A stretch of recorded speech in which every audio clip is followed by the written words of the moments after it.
So Bianca, you were telling me a story that I think would be great if you told, in the podcast, which was you found a theory in strategic communication many years ago that you still use today, and it's sort of become a foundational idea that you could build off of.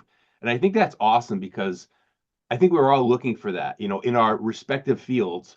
We're looking for some ideas that make so much sense to us that we could use them to build upon and grow in our field and apply what we're doing.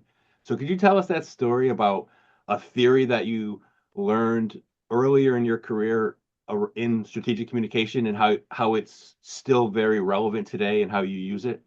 Yeah, yeah, and I think at the end of the day, it had to do with good design. At a university that was putting together a design of a course for master's degree students learning media and communications.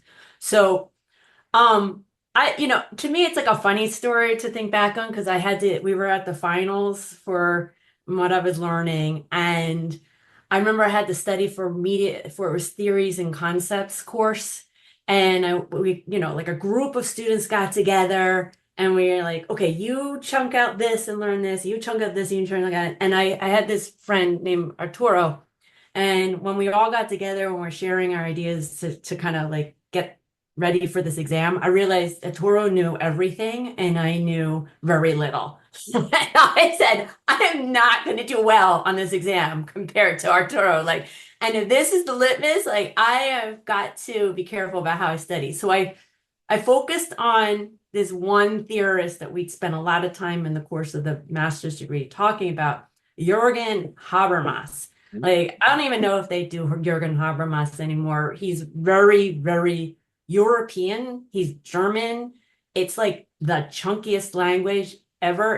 It's the structural deconstruction of the public sphere, and it only gets worse in the language from there.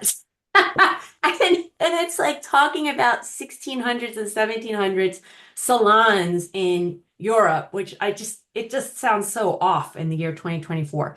But he had like some steps about how public discourse gets deconstructed and kind of ruined from this ideal where, you have people come together and deliberate and discuss ideas and they come to a better place for discussion in person in a salon, like a coffee salon, and how this gets undermined, if I'm remembering, like in multiple ways. And what I'm kind of remembering is like money can kind of undermine this, and you're gonna see like that. You're gonna just see that it gets undermined, the public discourse. So, yeah, that then I did my master's degree thesis, and it was during the general election in the United Kingdom, and we were looking at how public discourse was happening on a radio show versus what was happening online with discussion boards that were happening on the BBC website and I think some other digital things. And of course I had to apply Habermas to this. And what the real world was showing me was like the conversations that were happening through radio were very deep, like comparatively to what you were seeing online. Online, nobody was having discourse. They were just talking and it was kind of angry and negative. And in the phone where you could talking live, people could come back and forth and clarify what they say. And it was just a deeper discussion and a better way of making a decision about politics. So fast forward, that was the year 2000 to 2024. I don't think any of us could disagree that people are just talking at and they're not talking with particularly well.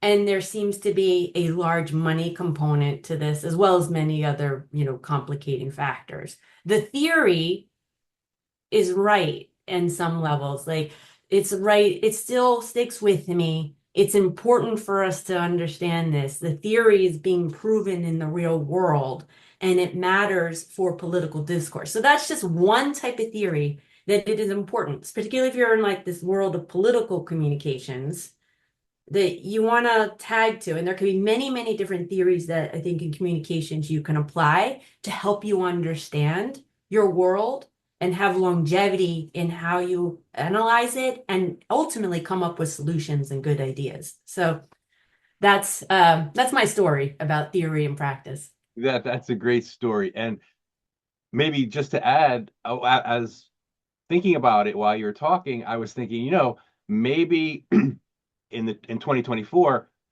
maybe the podcast is a way of working with that. In other words, even Yeah. here, me letting you Yes.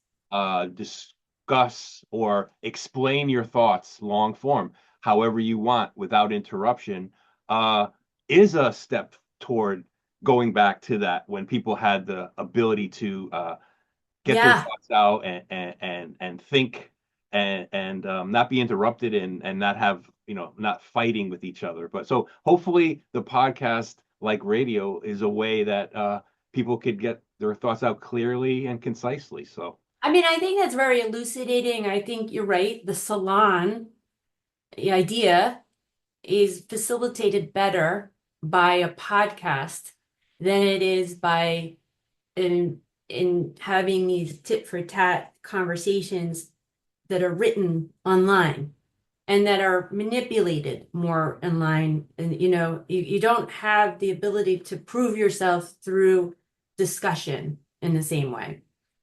right. Well, thank you. You give me the energy to keep going and have more guests on like yourself who could just speak on what they're knowledgeable about at their own pace and the way they want to speak. So thank you. Thank you, Michael.